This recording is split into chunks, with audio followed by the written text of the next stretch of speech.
Bonjour, on est rendu au 7e live pour ce qui est de la collection lessive. Donc, c'est là l'importance de comprendre c'est quoi une charge chimique pour l'être humain. OK? Premièrement, la charge chimique, c'est quelque chose qui est absorbé par notre corps et qui va aller faire des dommages à nos cellules et tous les organes en même temps par le fait même. Allô Marie-Claude, allô Micheline. Donc, allô Ghislaine. Donc, ce qu'il faut savoir, les gens souvent ne savent pas d'où provient le statique qu'on va retrouver dans une sécheuse. Il faut savoir qu'il y a 96% du statique qu'on retrouve dans une sécheuse, la chemise de l'archi du sèche et chèche, je ne l'ai jamais. Donc, le statique qu'on retrouve dans une sécheuse, eh bien, ça provient de votre savon à lessive. Qu'il soit en poudre, qu'il soit liquide, c'est la charge chimique constituée dans votre savon à lessive qui, mélangée à la chaleur de la sécheuse, fait une réaction chimique qui va faire du statique. Donc, si à la base, je n'ai pas de produit chimique je n'ai pas de charge chimique dans mon savon à lessive, eh bien, je viens d'éliminer 96% du statique dans ma sécheuse. On a un savon à lessive ici qui est en poudre et il lave extrêmement bien. Et encore une fois, je vais vous mettre sur le groupe la feuille et tout ce qu'on peut faire avec le savon à lessive parce que c'est hallucinant. C'est un des meilleurs dégraisseurs qu'il n'y a pas. Je peux laver du mobilier en bois, votre plancher de galerie, la lessive. Il y a plein de choses que je peux faire à partir de mon savon à lessive, pas que la lessive. Mais par contre, il y a un point super important qu'il faut faire aussitôt que vous recevez votre sac de savon à lessive. Première action à faire, c'est de mettre un X ici derrière. Pourquoi? On s'entend que Norwex, ça veut dire expérience norvégienne, donc c'est conçu, pensé pour les capacités de laveuse en Norvège que nous n'avons pas encore au Canada. Donc, exemple, 2 douillettes, 3 douillettes de lit 54 pouces, ben, ils lavent ça dans une même brassée. On s'entend que j'en ai pas beaucoup. À date, là, moi, présentement, cette année, j'ai 3 clientes qui ont cette capacité de charge-là dans leur laveuse. C'est immense comme cuve de laveuse à l'intérieur. Moi, je suis grande, je mesure 5 pieds 7. Et même penché sur la pointe des orteils, je ne suis pas capable d'aller chercher le linge dans le fond de la laveuse. Ils nous vendent ça avec une pince là, pour aller chercher les vêtements dans le fond. Donc, on n'a pas, vous avez probablement une laveuse comme la mienne ou une laveuse frontale ou encore chargement traditionnel, mais une capacité normale. Donc, vous ne devez pas utiliser la coque qui va se retrouver en dedans, la petite cuillère, ou à la limite, prenez la cuillère et là, rappelez-vous une chose, c'est une cuillère à thé pour une brassée moyenne, une cuillère à thé rase, là, pour une brassée moyenne pour une laveuse à chargement frontal. Faites attention, il y a des laveuses à chargement sur le dessus, mais que c'est à mécanisme frontal. Donc, le savon est certifié HE pour toutes les laveuses. Et si c'est une laveuse à chargement traditionnel avec un pivot dans le milieu, eh bien, c'est une cuillère à table par brassée moyenne. Fait que si on fait le calcul pour un sac d'1 kg, si on y va avec les données norvégiennes, ça donne 100 brassées moyennes. OK? Donc, si je fais le calcul de une cuillère à thé, eh bien, pour une laveuse frontale, je vais avoir près de 300 brassées moyennes. Donc, il est très économique. Moi, je me suis amusée lorsque j'ai commencé, j'ai débuté il y a 5 ans chez Norwex. Bien, je me suis amusée à regarder tous les savons. J'allais à l'épicerie puis j'écrivais tout pour voir qu'est-ce qui revenait le moins cher. Fait que j'ai fait comme bas de gamme Arm & Hammer jusqu'à taille, puis je suis allée dans les savons les plus dispendieux. J'ai pas trouvé encore un savon à lessive qui a, autant d'efficacité qui revient si peu cher pour faire la lessive. Donc, très performant. Et encore une fois, pas de charge chimique. Donc, on s'entend, mon savon à lessive, pas de charge chimique pour l'être humain. Je viens d'éliminer 96% du statique de ma sécheuse. L'autre 4%, comment je vais l'éliminer? Ben avec les balles de sécheuse. Donc, les balles de sécheuse, vous avez deux options. La première est la balle de silicone. Ça vient en paquet de 2 et on doit mettre les 2 balles dans la sécheuse. Et c'est en silicone. Donc, ce que ça fait, ça, là, des balles comme ça ici, là, il y a des gens qui achètent ça en grande surface. Et souvent, ce que ça fait, les gens achètent des balles de plastique, pas des balles de silicone. Ça, c'est en silicone. Donc, la balle de plastique à chaleur, elle vient dure, dure, dure. Et ce que vous entendez dans la sécheuse, c'est bing, bang, bading, badang. Okay? Et là, les gens n'aiment pas ça. La silicone, la différence, c'est que plus c'est chaud, plus ça vient mou, plus ça ramollit. Donc, on a beaucoup moins de bing, bang, bang dans la sécheuse. Du fait que j'ai des balles, ça devient un séchage par culbutage. Parce que le 4%, il est créé par quoi? Par le frottement des tissus un sur l'autre. C'est comme si je prends une balloune, puis je m'affrotte sa tête, c'est sûr que je vais créer du statique. Bien, avec les balles de silicone, ça évite ça parce que ça fait un séchage par culbutage. Donc, je viens d'éliminer le 4% que j'avais de statique. L'autre option que vous avez, puis celle-là ici, est bonne pour 10 à 12 mois pour un kit de balles. Fait que faites juste calculer comment ça vous coûte d'assouplissement. Vous allez voir que c'est réellement une économie d'utiliser les balles. Ici, l'autre option, c'est des balles de laine duveteuse. Et ça aussi, faites attention parce que je vois souvent des clients, moi, qui vont se procurer des balles de sécheuse de laine d'agneau et qui vont aller soit dans des marchés d'artisanat ou des expositions ou quoi que ce soit, mais la laine n'a pas été nettoyée, elle n'a pas été traitée avant d'être compressée. Alors que c'est pour ça que nous, elle est certifiée hypoallergène, parce qu'elle a été traitée avant d'aller à la compression. Qu'est-ce que ça vous permet? Parce que là, les gens vont dire, ouais, mais il sent-tu quelque chose, ton savon? Non, il sent rien. Il n'y a pas de charge chimique, donc il n'y a pas de parfum. Ça sent quelque chose, ça sent le net. Ça ne sent pas l'artificiel, puis ça ne sent pas parfum chimique. Ça sent le propre. Mais les gens aiment ça, avoir une arôme à leur laisser. Ils disent, ah, ben moi, j'aime ça quand je rouvre la porte de la sécheuse, puis que ça sent super bon. Donc, l'option que vous avez, vous pouvez mettre sur les balles de laine d'agneau, vous pouvez mettre une arôme. Soit des huiles naturelles, mais assurez-vous qu'elles sont d'origine naturelle biologique. Ou encore, nous, ce qu'on a, c'est les suppresseurs d'odeur. Suppresseurs d'odeur, encore une fois, plusieurs fonctions. C'est des enzymes naturelles qu'il y a à l'intérieur. Si vous l'utilisez comme brumisateur dans la maison, parce que je peux le mettre dans un brumisateur électrique ou dans une bouteille que je vais asperger. Donc, c'est un bouchon de produit pour 7 bouchons d'eau. Donc, 1 pour 7. Donc, si je fais le calcul, ma bouteille me donne 1 gallon de produit. C'est encore une fois très économique.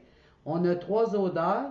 Vous avez pluie fraîche, prairie brumeuse et lin frais. Je vous dirais que pour la lessive, la plupart des gens, ce qu'ils préfèrent, c'est le lin frais. C'est un des plus gros vendeurs. Donc, je vais le diluer 7 pour 1 dans une petite bouteille. Et là, je vais aller asperger ma balle de laine que je vais mettre à la lessive pour avoir une arôme à ma lessive. Je peux, si vous voulez quelque chose de plus concentré, l'odeur la plus douce, c'est lin frais. Ensuite, c'est plus fraîche. Puis celle qui est la plus concentrée, la plus coriace, je dirais, c'est prairie brumeuse. Fait que dépendamment des actions. Vous avez un animal qui arrive de l'extérieur, des fois il mouille, puis ça sent le chien mouillé. Je fais ma solution 7 pour 1, on asperge le chien, l'odeur de chien mouillé est partie. Vous avez une pièce où est-ce que la porte est souvent fermée, puis on dit quand on ouvre la porte, ça sent le renfermé. Vous aspergez. Du fait qu'il y a des enzymes naturelles à l'intérieur, eh bien, ça détruit les mildious. Peut-être que vous dites, qu'est-ce que c'est ça, un mildiou? Des mildious, il y en a dans toutes les maisons. C'est volatile. Notre œil ne perçoit pas le mildiou, mais notre nez, lui, il perçoit. Fait que c'est quand on dit « ouf, ça sent l'humidité »,« ouf, ça sent le renfermé », c'est les mildious qui vont créer ça. Un mildiou, c'est volatile. Lorsqu'il se ramasse en grande concentration, bien, ce que vous allez voir, souvent, on va voir ça dans le sous-sol, c'est des taches noires, des petits picots noirs sur le chiproc. Bien là, c'est la concentration excessive de mildiou, et là, ça devient un champignon. Fait que pour éviter toute cette séquence-là, bien, une fois semaine, exemple dans le sous-sol, parce que souvent, on va observer ça plus dans les pièces où il y a de l'humidité. Fait que vous allez une fois par semaine juste asperger dans chaque pièce et vous allez détruire les mildious, donc éviter beaucoup de problèmes. Fait que oui, il y a plusieurs choses que je peux faire à partir de mon suppresseur d'odeur. Donc, les balles de séchage. Qu'est-ce qui est important lorsque vous lavez du Norwex? Idéalement, ce qu'on recommande, c'est de ne pas faire une brassée de lavage Norwex mélangée, exemple, à mon chandail. Oui, je peux mettre les deux dans la laveuse, mais soit un, soit l'autre que je vais devoir mettre dans mon filet à lessive. Pourquoi? Exemple, une débarbouillette, un linge en véro, n'importe quoi, le torchon de cuisine, je l'ai mixé dans ma brassée de lavage, bien, il va aller adhérer à mon vêtement. Je ne briserai pas, là, vous n'endommagerez pas votre Norwex, ça ne diminuera pas son efficacité non plus. Par contre, vous allez endommager votre vêtement parce qu'il va aller s'agripper à votre vêtement comme un velcro. Puis quand vous allez le tirer, vous risquez de voir, dépendamment du coton, c'est moins pire. Mais je vous dirais, vous avez un chemisier ou une blouse, c'est quelque chose de plus chic, dépendamment du vêtement, bien, vous pourriez endommager vos vêtements. Fait qu'on a un filet à lessive qui est très grand, donc c'est une poche qui est vraiment très grande. Je suis capable de rentrer beaucoup, beaucoup de stock dedans. Et je ne sais pas si vous allez le voir à la caméra, mais c'est pas comme les filets à lessive qu'on voit là. Il est complètement fermé, donc il ne peut pas avoir contact de deux vêtements. C'est des filets à lessive de haute qualité. Et lorsque je ferme mon zip, bien, je dois m'assurer que je le rentre sous l'élastique qu'il y a ici. Vous avez un élastique à l'extrémité, donc vous rentrez votre zip jusqu'en dessous de l'élastique pour éviter qu'il se rouvre à la laveuse. Et une fois que je vais mettre mon linge à la sécheuse, bien, je laisse tout simplement dans mon filet, je pogne ma poche, puis j'envoie ça à la sécheuse. Donc, très, très, très pratique. Et ce qu'on conseille aussi, les gens qui ont une laveuse frontale, OK? On ne devrait pas jamais, dans une laveuse frontale, laver que du Norwex. Pourquoi? Le mécanisme d'une laveuse frontale, en partant, bien, c'est qu'il y a moins d'eau. Il y a moins d'eau dans la laveuse qu'une laveuse à chargement traditionnelle. N'oubliez pas que mes linges absorbent 10 fois leur poids en eau. Il y en a qui c'est jusqu'à 17 fois. Fait que déjà, s'il n'y a pas beaucoup d'eau dans la laveuse, ben mes tissus vont tous aller capter l'eau et il n'y aura pas assez d'eau pour qu'il y ait frottement des vêtements pour faire le lavage ou au moment du culbutage dans la laveuse frontale, vous allez entendre boum parce que c'est tout qui va être chargé, mais il n'y aura pas assez d'eau pour faire le frottement des vêtements. Donc, dans une laveuse frontale, on dit toujours 50 à peu près 50-50. 50 de linge traditionnel, 50 de tissu Norwex. Dans une brassée de lavage traditionnel, bien là, vous pouvez faire qu'une brassée Norwex ou une brassée de linge traditionnel. Vous n'êtes pas obligé de mixer les deux. Si vous mixez les deux, bien, soit si j'ai besoin de mon chandail et je fais ma brassée Norwex, bien, je vais mettre mon chandail dans mon filet. Puis si j'ai plus de vêtements à laver, je vais le mettre lousse. Puis si j'ai quelques morceaux Norwex à laver, je vais le mettre dans mon filet, laveuse et ensuite la sécheuse. Donc, les autres articles que je peux vous parler, c'est le nettoyant pour microfibre. Donc, on l'appelle le rehausseur à lessive. Donc, le rehausseur, ce n'est pas un savon à lessive, c'est un booster. Donc, lui, il va avoir deux fonctions. La première, c'est tout ce qui est microbien, les sangs, les cernes de transpiration, là, souvent les têtes d'oreiller qu'on va tacher, les hommes surtout qui font ça, à cause du sébum des cheveux, les hommes ont tendance à tacher les têtes d'oreiller. Les couches de bébé, les couches lavables, parce qu'on retourne, là, de plus en plus, les jeunes mamans retournent aux couches lavables.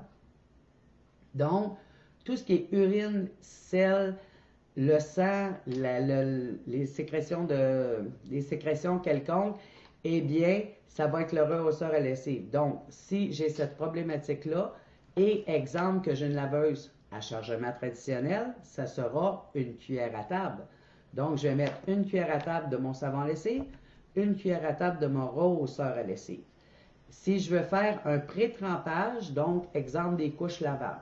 Les couches lavables, là, souvent, on va mettre ça dans une chaudière parce que les mamans ne font pas une brassée à chaque changement de couche. Donc, on met ça dans une chaudière, puis là, maintenant, on fait une brassée de couches. L'eau, à un moment donné, ça sent pas bon parce que l'eau, elle vient qu'à canner. Lorsque je mets ma cuillère à table dans ma chaudière d'eau pour faire le pré-trempage des couches, l'eau ne cannira pas et déjà, c'est en train de tout déloger. Il faut savoir là, que ce que vous utilisez là, assouplissant et ainsi de suite dans la laveuse, vous pensez, oui, c'est vrai, je l'avoue, que ça sent bon. Mais ce que ça fait, c'est que vous encrassez vos fibres.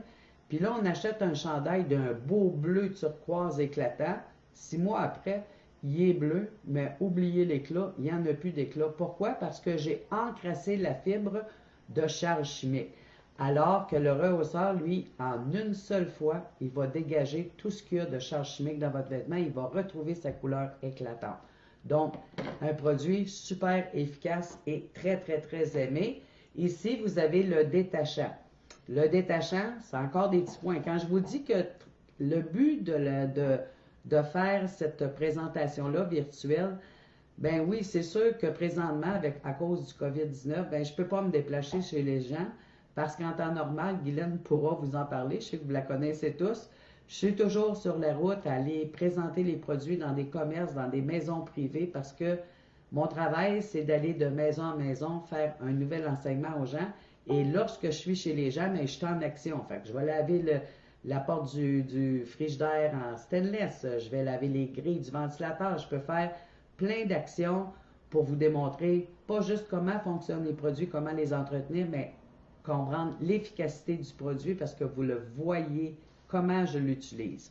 Donc, présentement, je vais le dire, le détachant à tissu, ben tous les produits Norwex ont une façon de faire, une façon d'utilisation, puis c'est pas souvent la façon qu'on est habitué de faire. Fait que le détachant, peu importe, le linge a été, tu sais, souvent on va aller au resto, puis on met notre linge à laveuse, puis à sécheuse, puis on sort ça, puis whoops, on vient de s'apercevoir qu'il y avait une tache de beurre à l'ail sur notre chemisier. On l'applique seulement sur un tissu sèche.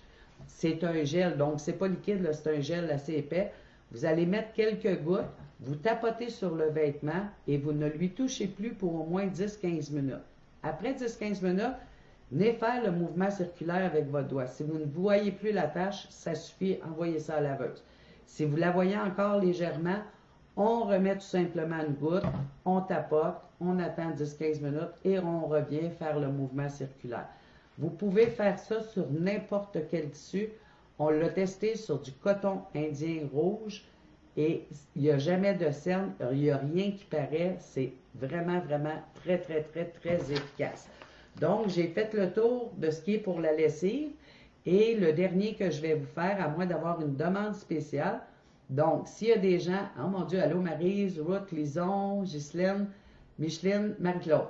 Donc, s'il y a des gens qui veulent avoir des explications spécifiques sur quelconque produit, quelconque collection, parce que il y a la collection auto, véhicules moteurs, et vous avez la collection animaux aussi. Puis on a une multitude vraiment de produits, les draps, les têtes d'oreiller, on a plus de 200 produits en totalité. Fait que c'est sûr que si ça vous intéresse de vous norwexer dans votre maison puis éliminer enfin les produits chimiques nocifs et coûteux de votre maison, ben Norwex c'est la solution. Donc, si j'ai pas d'autres demandes, le dernier live que je vais vous faire tout à l'heure, c'est pour mon système plancher, le système vadrouille. Donc, je vous reviens dans quelques minutes. Bye bye tout le monde. Merci d'être là.